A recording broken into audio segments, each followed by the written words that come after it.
I'm Hervé Guillard. I'm the Director of Education for the Institute of Culinary Education in Los Angeles. I made a salmon aguachile.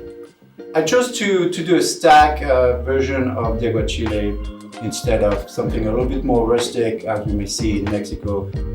This is the trend right now in Mexico, especially in Sinaloa, where it's from. So I wanted to emphasize the intensity of the colors for all the components on the plate, and of course I wanted to display the salmon in the center.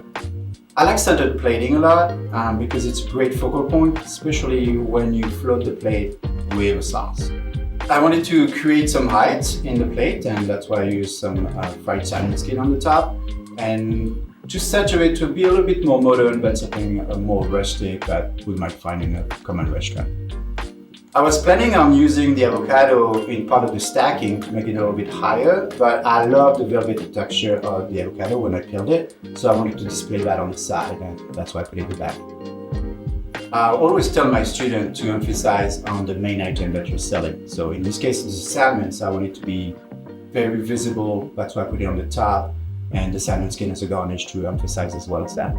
I think it's important to have a game plan when you start plating, but sometimes you have beautiful ingredients that you want to emphasize and you have to improvise on the fly.